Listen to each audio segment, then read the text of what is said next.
Hello everyone, I am Shreya Rai. Welcomes you all in the helping hand. आज की हमारी जो वीडियो है वो acid base and salt chapter की सीरीज़ में इंडिकेटर्स के बारे में है। तो आज हम इंडिकेटर्स के बारे में पढ़ेंगे। सबसे पहले ये देखते हैं कि इंडिकेटर्स होते क्या हैं। इंडिकेटर्स आर दो substance which change their colour smell in different type of substance like acid and bases. यानी इंडिकेटर्स ऐसे सब्सटेंस होते हैं जो डिफरेंट टाइप ऑफ केमिकल्स के टच में आने पे अपने टेस्ट को या फिर अपने कलर को यानी कि स्मेल को या फिर अपने कलर को स्मेल या कलर से हम डिटेक्ट कर सकते हैं कि वो सब्सटेंस जो है वो एसिड है या बेस। तो इंडिकेटर्स जो होते हैं वो या तो अपने कलर को चेंज कर लेते हैं या फिर अपने स्मेल को चेंज कर लेते हैं, जिस तरीके से उनका नेचर होता है एसिड या फिर बेस में। तो इस हिसाब से हमें पता चल जाता है कि जो हमारे पास जो सब्सटेंस है वो कलर या स्मेल के चेंज होने पे हमें पता चलता है कि वो क्या है, एसिड है या फिर बेस है। Normally there are three types of indicators. First one is natural indicator, second one is synthetic indicator and the third one is olfactory indicator.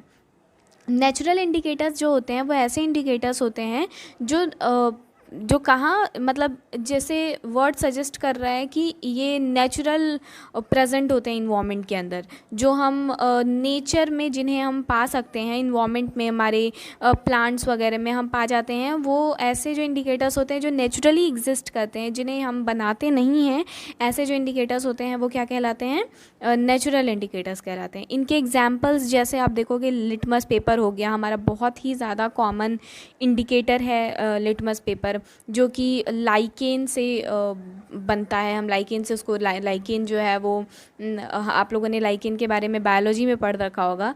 तो लाइकेन से जो है लिटमस पेपर हमें मिलता है।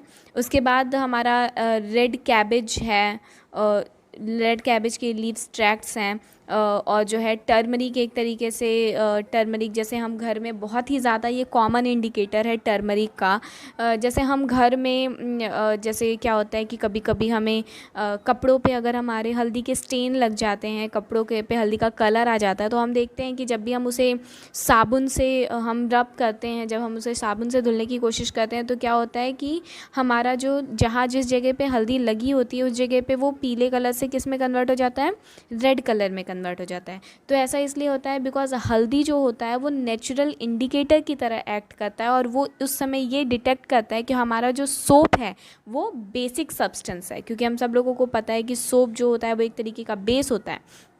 तो हमारा हल्दी जो है वो ये डिटेक्ट कर देता है कि हमारा जो सोप है वो क्या है, बेसिक सब्सटेंस है। ओके, इस तरीके से यहाँ ये कुछ एग्जांपल्स हैं हमारे नेचुरल इंडिकेटर के। फिर अगर हम बात करें सिंथेटिक इंडिकेटर क्या होता है, तो ऐसे ऐसे इंडिकेटर्स जो केमिकल सब्सटेंस होते हैं, या फिर नॉर्मली हम बोल सकते हैं कि जो मैन मेड होते हैं, मैन मेड यानी कि जिन्हें प्रिपेयर किया जाता है लेबोरेटरीज़ में, वो केमिकल्स के थ्रू ऐसे जो सब्सटेंस होते हैं, ऐसे जो इंडिकेटर्स होते हैं वो सिंथेटिक इंडिकेटर्स के नाम से जाने जाते हैं। इनका बहुत ही कॉमन एग्जांपल है मिथाइल ऑरेंज या फिनोफ्थलीन। ये दोनों बहुत ही कॉमन एग्जांपल है जो नॉर्मली यूज़ किया जाता है as an indicator to detect the whether the substance is acid और बेस। ठीक है। The third one indicator is the olfactory indicator. Olfactory indicators जो होते हैं ये ऐसे indicators होते हैं जो अपने कलर को चेंज नहीं करते हैं एसिड या बेस को बताने के लिए। हमारा जो सिंथेटिक इंडिकेटर है और जो नेचुरल इंडिकेटर है, ये दोनों ऐसे इंडिकेटर्स हैं जो अपने कलर को चेंज करके ये बताते हैं कि हमारा सब्सटेंस एसिड है या फिर बेस है। लेकिन जो ऑल्फैक्टरी इंडिकेटर्स होते हैं ये अपने कलर को बिना चेंज किए, ये अपने स्मेल को चेंज करके ये बताते हैं कि हमारा जो सब्सटेंस है वो एसिड है या फिर बेस है। इसका बहुत ही ज़्यादा कॉमन एग्जाम्पल है, जैसे ऑनियन एक्सट्रैक्ट हो गया या फिर क्लोव ऑयल हो गया। ये सारी चीज़ें जो होती हैं, प्याज है क्लोव ऑयल में, यानी कि हमारा ये सारा जो चीज़ है वो क्या है कि एक तरीके का ऑल्फैक्टरी इंडिकेटर की तरह काम करता है। मतलब ये अपने स्मेल को चेंज करके और ये बताते हैं कि हमारा सब्सटेंस एसिड है या फिर बेस है। अब यहाँ पे एक चार्ट आप देख रहे हो, ये जो चार्ट है ये बता रहा है कि कौन सा जो हमारा इंडिकेटर है वो कौन से एसिड पे या बेस पे किस तरीके से रिएक्शन करता है। तो आप यहाँ देखो कि लिटमस पेपर जो है ये जब भी हम इसमें एसिडिक सोल्यूशन डालते हैं तो ये लिटमस पेपर रेड कलर में कन्वर्ट होता है, और जब हम बेसिक सोल्यूशन डालते हैं तो फिर ब्लू कलर में कन्वर्ट होता है। यानी कि कोई भी लिटमस पेपर पे एसिड जो है वो रेड कलर शो करता है और बेस जो है वो ब्लू कलर शो करता है। ओके, अगर हम बात करें रेड कैबेज एक्सट्रैक्ट की, तो रेड कैबेज एक्सट्रैक्ट एसिड के डालने पे रेड कलर और बेस के डालने पे क्या देता है, ग्रीन कलर शो करता है। तो अगर हम कोई केमिकल अगर हम रेड कैबेज एक्सट्रैक्ट पे डालते हैं और अगर उसका कलर रेड हो रहता है तो हमें पता चलता है कि वो एसिड है, और अगर ये उसका कलर ग्रीन हो जाता है तो हमें पता चलता है कि वो क्या है, बेस है। अगर हम हाइड्रांगा प्लांट के ऊपर देखें तो एसिड के कांटेक्ट में आने पे ये ब्लू कलर में कन्वर्ट होता है, और बेस के कांटेक्ट में आने पे ये पिंक कलर में कन्वर्ट हो जाता है। टर्मरिक, यानी कि जैसे अभी हम लोगों ने कॉमन इंडिकेटर हल्दी के बारे में बात किया, तो टर्मरिक की अगर हम बात करते हैं तो टर्मरिक एसिड पे कोई चेंज नहीं करता।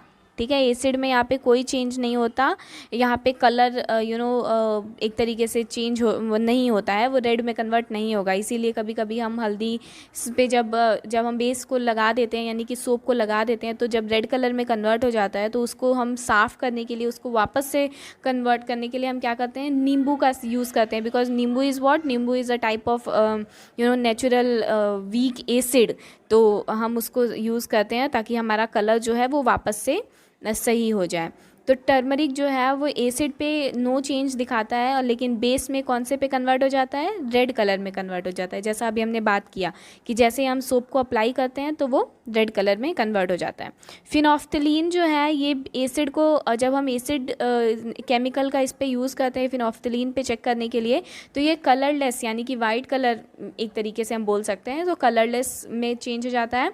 और अगर हम बेस को अप्लाई करते हैं तो ये कौन से कलर में कन्वर्ट हो जाता है, पिंक कलर में कन्वर्ट हो जाता है। वहीं अगर मिथाइल ऑरेंज की बात की जाए तो मिथाइल ऑरेंज एसिड में रेड कलर में कन्वर्ट होता है और बेस में येलो कलर में कन्वर्ट होता है। ये रेड कुछ पिंकिश रेड कलर क्रिएट करता है, और जब हम बेस की बात करते हैं तो ये येलो कलर में कन्वर्ट हो जाता है। अब हम आते हैं ऑल फैक्ट्री इंडिकेटर्स पे। ऑल फैक्ट्री इंडिकेटर्स, जैसा पहले देखा गया कि ऑल फैक्ट्री इंडिकेटर्स ऐसे इंडिकेटर्स होते हैं जो अपने स्मेल को चेंज करके अपने सब्सटेंस को बताते हैं कि वो एसिड है या फिर बेस है।